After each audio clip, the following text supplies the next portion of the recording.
हम अपने channel real history of Hindustan से बात कर रहे हैं। हम भारत के इतिहास की बात करते हैं। जब हम फ्रीडम मूवमेंट की बात कर रहे थे, फ्रीडम मूवमेंट दो तरह से भारत में चली। एक तो क्रांतिकारी आंदोलन चले, हिंसा पे आधारित थे। वो चाहते थे अंग्रेजों को बल के प्रयोग पर बाहर निकालेंगे। एक तरह पे अहिंसा के सहारे आजादी को प्राप्त करेंगे। उसमें मेन रोल महात्मा गांधी का। महात्मा गांधी की 3 मूवमेंट है, बड़े इंपॉर्टेंट है। नॉन कोऑपरेशन मूवमेंट है, सिविल डिसोबीडिएंट मूवमेंट है, क्विट इंडिया मूवमेंट है। तो नॉन कोऑपरेशन पहले हम लेक्चर में कर चुका हूँ, अपना वीडियो बन चुका है हमारा। आज हम जो बात कर रहे हैं वो कर रहे हैं सिविल डिसोबीडिएंट मूवमेंट। इसे बोलते हैं सविनय अवज्ञा आंदोलन।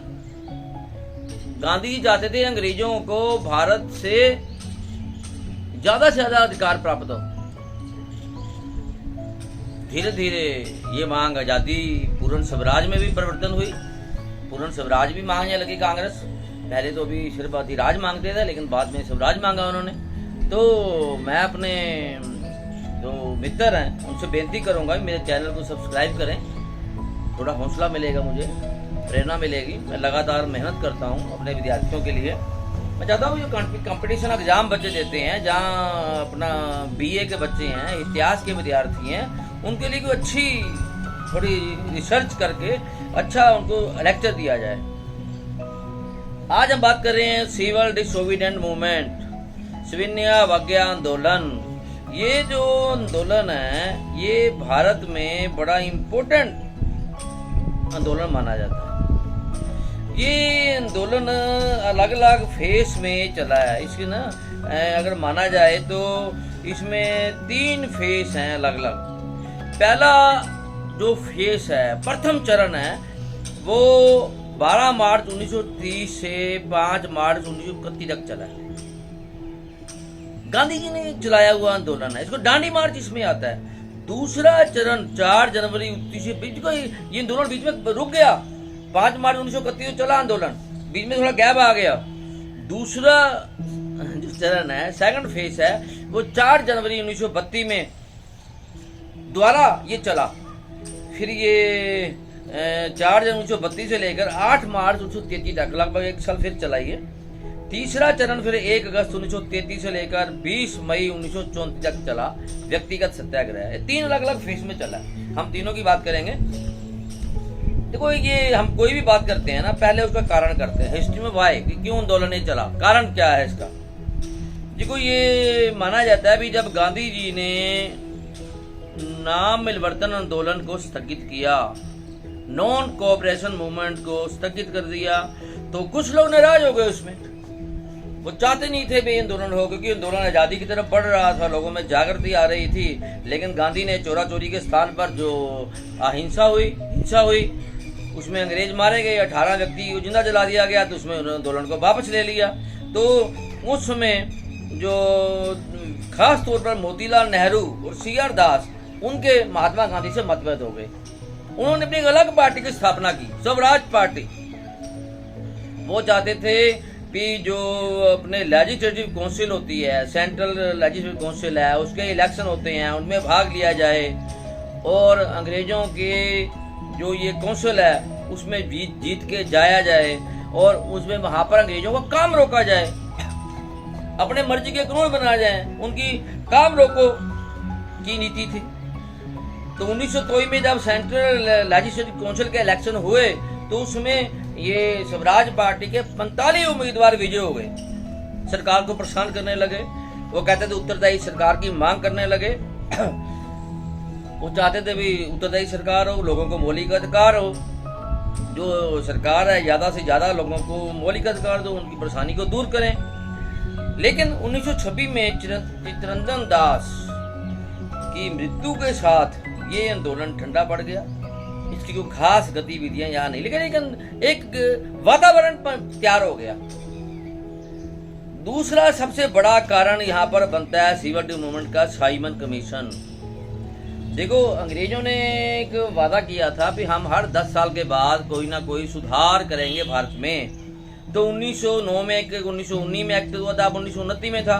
लेकिन उन्होंने 2 साल पहले ही एक घोषणा कर दी भी एक कमीशन बनेगा जो भारत में सुधार करेगा। तो घोषणा के अनुसार 1928 में सर जॉन साइमन के अधीन एक कमीशन बनाया गया। सर जॉन साइमन 7 मेंबरी कमीशन था। ये भारत में सुधार करने के लिए बनाया गया। लेकिन बड़ी इंपॉर्टेंट बात है, 7 व्यक्ति अंग्रेज, कोई भारतीय नहीं है, सारे इंग्लैंड से आ रहे हैं। अब सुधार भारत में करने हैं। अब अंग्रेजों को भारत के बारे में क्या पता, भारत के लोग क्या चाहते हैं। तो भारत की सभी राजनीतिक पार्टियों ने उसका बाइकआउट किया। जहां भी वो कमीशन गया उसका काले झंडों से स्वागत किया गया। Simon commission go back. तो बम्बे, मद्रास, हर जगह वो गया तो लाठियां चली, अंग्रेजों ने गोलियां चली, तो उनका गो बैक के नारे लगे, काली झंडियों से स्वागत किया गया। अंग्रेजों ने गोली तुआई, दमन की नीति अपनाई। तो इसी एक सभा में का विरोध करते हुए लाला लाजपत राय जी को जब लाठियां लगी तो उनका देहांत हो गया। तो उस समय कहा जाता है भी ये जो लाला लाजपत राय को चोट लगी है वो ब्रिटिश राज के कफन में कील साबित हुए। 1930 में रिपोर्ट लागू कर दी गई। इसमें सांप्रदायिक प्रणाली, सांप्रदायिक कम्युनल जो सिस्टम था वो शुरू कर दिया गया। इसमें मत अधिकार बड़े कम लोगों को दिया गया, बड़े वंचित कर दिया गया, ज्यादा लोगों को नहीं दिया गया। तो अब इसे जो भारतीय लोग हैं उसके विरुद्ध हो गए, क्योंकि वैसे ही व्हाइट कमीशन था, उसमें कोई भारतीय नहीं था। वहां सांप्रदायिक प्रणाली शुरू की गई, लोगों के विरोध के बावजूद शुरू की गई। अब ये वातावरण बन रहा है गांधी जी के लिए, महात्मा गांधी जी के लिए। अभी यहाँ पर इसको अब कैसे करना है, हैंडल करना है। अब लोग चाहते थे ज्यादा से ज्यादा अधिकार मिले, अंग्रेजों का विरोध हो। तो उस समय क्रांतिकारी आंदोलन चले भारत में। 1922 से 1926 तक बब्बर अकाली आंदोलन पंजाब का एक बहुत बड़ा महत्वपूर्ण आंदोलन था। इसमें करम सिंह, धर्म सिंह, धन्ना सिंह, किशन सिंह बेशुमार व्यक्ति थे पंजाब के जिन्होंने बब्बर अकाली आंदोलन को चलाया। जो सरकारी कर्मचारी थे, जो तोड़ी बच्चे थे, अंग्रेजों के वफादार थे, उन पे हमले किए गए। तो इसमें बहुत सारे व्यक्तियों को फांसी की सजा हुई, कईयों को देश निकाला हुआ। इसमें करम सिंह और बहुत सारे लोग मारे गए, जहां गिरफ्तार हो गए। उसी तरह 1926 में नौजवान भारत सभा की स्थापना हुई। इसमें भगत सिंह, जसपाल, भगवती चरण शुक्ला और सुखदेव, तो ये सारे व्यक्ति इसमें शामिल हुए। तो इन्होंने साइमन कमीशन का विरोध किया। क्रांतिकारी गतिविधियां यहाँ पर चली। लेकिन जब लाला लाजपत राय जी को जब अंग्रेजों ने लाठियां मारी, उनका देहांत हो गया, तो उसमें भगत सिंह जी, राजगुरु जी ने जो अंग्रेज अफसर था जिसने लाला लाजपत राय पर लाठियां बरसाई थी, उसको गोली से उड़ा दिया। सैंडर्स अफसर था। तो 8 अप्रैल 1929 को भगत सिंह, बीकी दत्त ने सेंट्रल असेंबली में एक जो एक्ट पास हो रहा था, लेबर एक्ट, उसके खिलाफ वहां पर 2 बम फेंके। बम बिल्कुल फेंको थे, सिर्फ आवाज के लिए था, एक सिग्नल देने के लिए फेंके गए। तो इसी तरह जो माना जाता है कि जो ये 1931 23 मार्च को, तो उस समय फिर ये भगत सिंह, राजगुरु, सुखदेव को फांसी की सजा दे दी गई। अब ये भारत में ऐसा वातावरण बन गया था जिसको संभालना बड़ा मुश्किल था। अब गांधी के लिए भी जरूरी था भी कोई ना कोई ऐसी मूवमेंट चलाई जाए जो अंग्रेजों को यहाँ से निकलने के मजबूर करे, लोगों को अधिकार दे। तो उस समय एक ऑल पार्टी कॉन्फ्रेंस हुई। उस समय जब भारतीय लोगों ने एक डिमांड उठाई भी कोई एक्ट पास करो, उत्तरदायी सरकार बने, भारत में संविधान बने, तो भारतीय सचिव था, जो भारतीय मिनिस्टर था, लॉर्ड बर्कनहेड, वो कहता है भी भारत में इतने राजनीतिक दल हैं, उनमें आपस में सहमति नहीं है, ये आपस में कोई संविधान बनाकर दिखाएं। उनको चैलेंज दिया उन्होंने।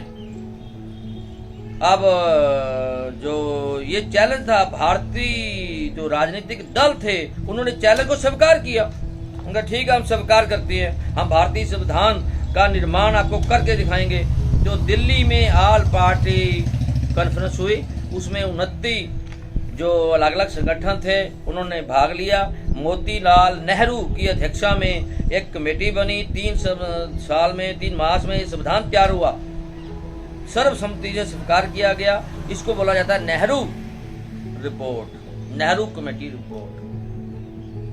अब ये कहते थे भी अभी सरकार ने उसने कहा नेहरू कमेटी रिपोर्ट क्या कहती है, भारत को कनाडा ऑस्ट्रेलिया की तरह अधिराज का दर्जा दिया जाए। पूरा आजादी नहीं मांगी, डोमिनियन स्टेट पे रहेगा अंग्रेजों के अंडर ही, लेकिन उसको थोड़ी आजादी चाहिए। उत्तरदायी सरकार की स्थापना, मंत्रिमंडल की स्थापना, 2 सदन होने चाहिए, सांप्रदायिक प्रणाली खत्म होनी चाहिए, संयुक्त प्रणाली होनी चाहिए, मौलिक अधिकार मिलने चाहिए, राष्ट्रवादी चीजें हैं उसमें खास तौर पर तो ये था कम्युनलिज्म, उसको खत्म करो। अब इससे हुआ क्या, मुसलमानों के साथ कांग्रेस के मतभेद हो गए। वो चाहते थे तो ये वोट का अधिकार है, संयुक्त प्रणाली है, वो इसको खत्म करना नहीं चाहते थे। अब ये उन्होंने रिपोर्ट मानने से इनकार कर दिया। तो आखिर में ये जो रिपोर्ट है वो आपस में सहमति नहीं बनी। जो नेहरू रिपोर्ट है, जहाँ ऑल पार्टी कॉन्फ्रेंस है, वो नहीं मानी गई।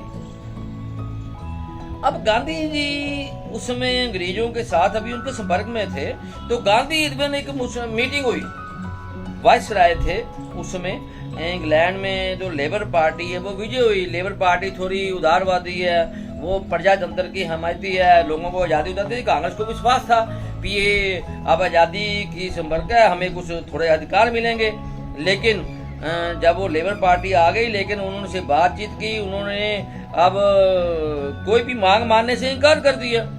अब कांग्रेस का उन पर विश्वास था वो उठ गया। गांधी इरविन जो था उसने कोई भी बात मानने से इनकार कर दिया। उनका मीटिंग हुई, नो। अब कांग्रेस पूर्ण आजादी की तरफ बढ़ने लगी। 31 दिसंबर 1929 लाहौर को कांग्रेस का अधिवेशन हुआ। रात को रावी किनारे में आधी रात को तो पूर्ण स्वराज की प्रतिज्ञा की गई। 26 जनवरी 1900 पूरे भारत में स्वतंत्रता दिवस मनाया गया। Very important. अब इसमें अब उन्होंने कहा भी ये जो अपनी अब लहर है इसको चलाना पड़ेगा, क्योंकि अब ये मानने से उन्होंने इनकार कर दिया। तो इस तरीके से अब उन्होंने कहा भी जो पहला चरण है अपनी सिविल डिसोबीडिएंट मूवमेंट है उसका शुरू किया गया। ये 12 मार्च 1930 को शुरू हुआ, 5 मई 1931 तक चला। अब क्योंकि गांधी इरविन से मिले, इरविन ने कोई भी बात मानने से इनकार कर दिया, कोई बात नहीं मानी। तो 12 मार्च को आंदोलन शुरू हो गया। महात्मा गांधी जी ने कहा, मैंने अंग्रेजों से रोटी मांगी थी, मुझे पत्थर मिले। तो अंग्रेजों ने कानून बना दिया उस समय।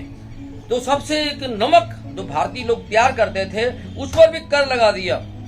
बिना लाइसेंस के नमक नहीं, परमिशन का बना नहीं सकते थे। तो गांधी जी ने एक डांडी मार्च किया, तो जिसको नमक कानून भी कहा जाता है। अपने 78 साथियों के साथ साबरमती आश्रम से समुद्र किनारे एक डांडी ग्राम, एक गांव है, वहां तक वो चले। रास्ते में देशभक्ति का स्वागत हुआ, लोगों ने फूलों की वर्षा की। आखिर 5 अप्रैल 1930 गांधी जी डांडी जगह पर पहुंचे। वहां पर उन्होंने नमक बनाया, अंग्रेजों का कानून तोड़ा। महात्मा गांधी जी को बंदी बना लिया गया, उनको जेल भेज दिया गया। इसको बोलते हैं डांडी मार्च।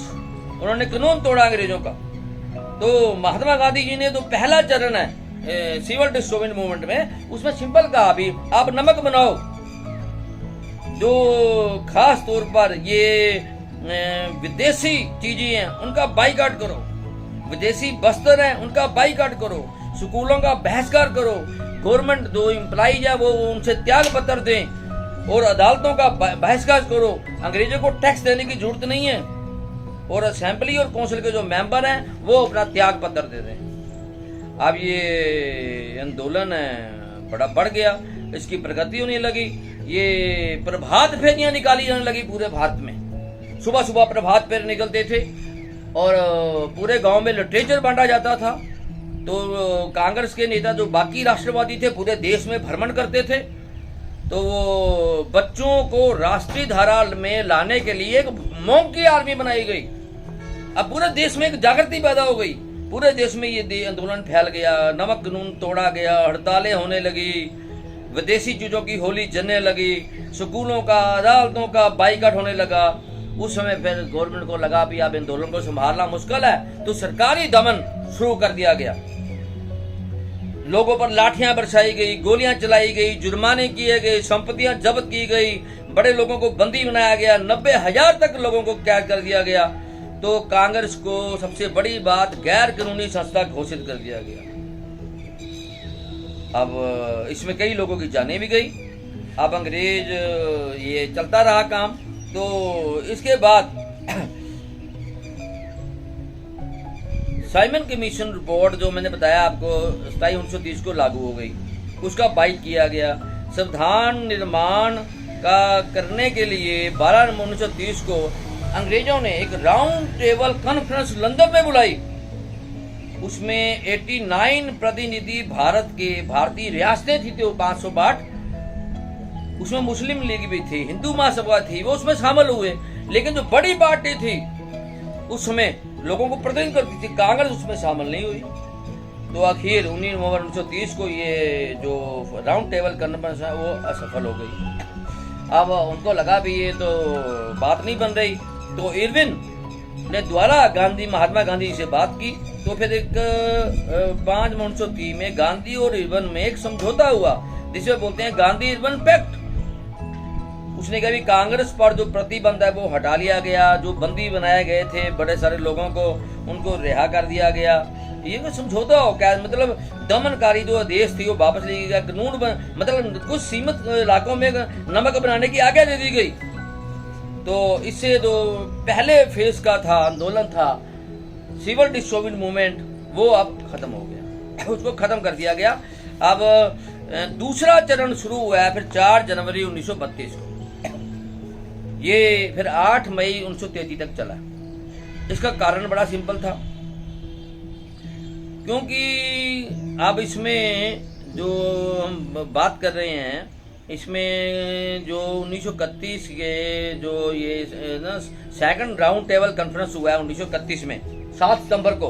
अब गांधी इरविन पैक्ट हो गया था, उसमें गांधी जी लंदन गए, अकेले गए कांग्रेस का प्रतिनिधित्व करने के लिए। उनके मैं अकेला ही जाऊंगा क्योंकि विवाद हो गया था भी कौन जाएगा कौन नहीं जाएगा, तो महात्मा गांधी अकेले गए। तो वहां पर तो पहले लोगों ने स्वीकार नहीं किया, ये बिना कपड़े वाला ये व्यक्ति बैगर कौन आ गया। लेकिन बाद में अंग्रेजों के लोगों को बात करनी पड़ी कि ये भारतीय लोगों का प्रतिनिधित्व करता है। तो वहां पर वो गए, प्रतिनिधि शामिल हुए। गांधी जी ने उत्तरदायी सरकार की मांग की, भारतीय संविधान का निर्माण हो, कम्युनल प्रणाली को खत्म किया जाए। लेकिन ये उसमें बात नहीं बंधी, ये आंदोलन असफल हो गया।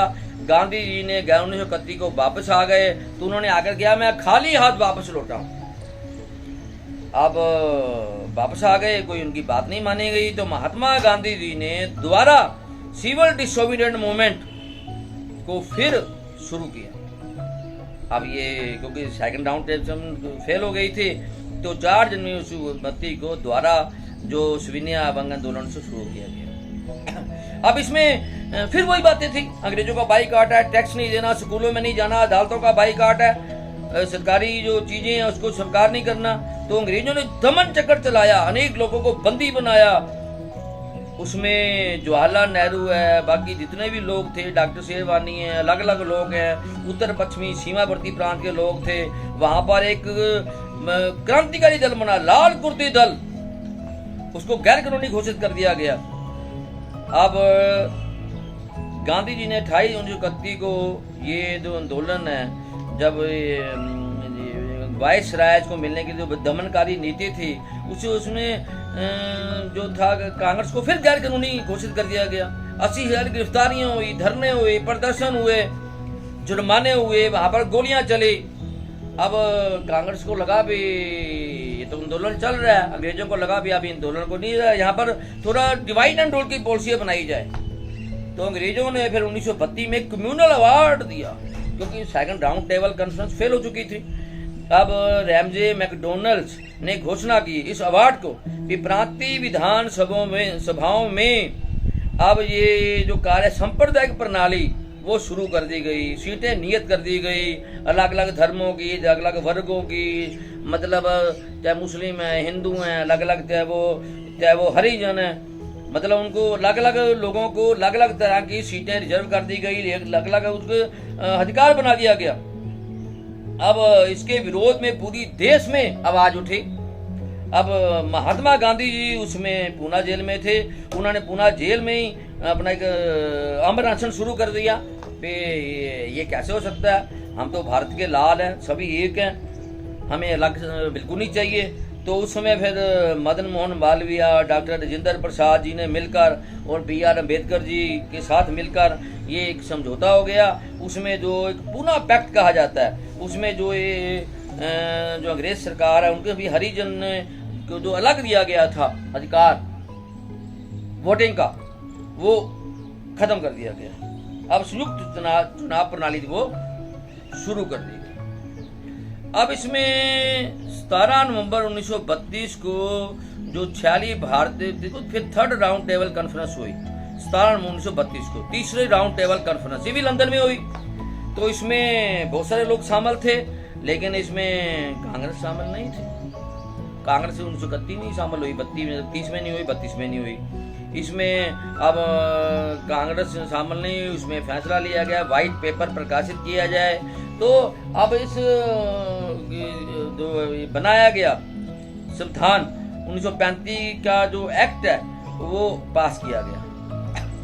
अब इसमें जो महात्मा गांधी थे 8 अगस्त को उन्होंने जेल में को बंदी बना लिया गया, लेकिन बाद में रिहा कर दिया गया। तो आंदोलन था वो स्थगित हो गया। 1933 में 8 अगस्त में जो महात्मा गांधी जो रिहा कर दिया गया, जो ये आंदोलन था वो वापस हो गया। अब तीसरा जो चरण है वो 7 अगस्त 1933 को फिर शुरू हुआ। ये 20 मई 1934 तक चला। अब इसमें जो मेन कारण था अभी गांधी का जो पूना अधिवेशन था, उसमें जो उन्होंने ये जो सिविल डिसोबीडिएंट मूवमेंट है वो स्थगित कर दिया था, सरकार से समझौता हो गया था, बिना शर्त जो था वो कुछ शर्तें मान ली गई थी। लेकिन इसमें जो वायसराय है महात्मा गांधी मिलने के लिए गए तो उसने मिलने से इनकार कर दिया, मतलब जो आंदोलन से कर दिया गया। लेकिन अब जो वायसराय है उसने मिलने से इनकार कर दिया। महात्मा गांधी जी को द्वारा फिर ये आंदोलन शुरू करना पड़ा। इसको बोलते हैं व्यक्तिगत सत्याग्रह, इंडिविजुअल सिविल डिसोबीडिएंट मूवमेंट। इसमें महात्मा गांधी जी को कैद कर लिया गया, लेकिन उसको बाद रिहा कर दिया गया, लेकिन फिर दोबारा पकड़ लिया गया, 1 साल की कैद मिली। वहां दमनकारी तरीके अपनाए गए, मतलब वहां पर जेल में रखा गया, लोगों को मारा गया।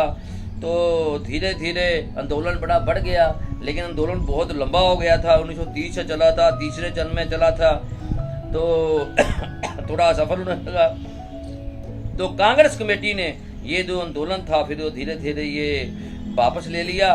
तो इसमें खास तौर पर सुभाष चंद्र बोस और सरदार पटेल ने इसकी बड़ी आलोचना की।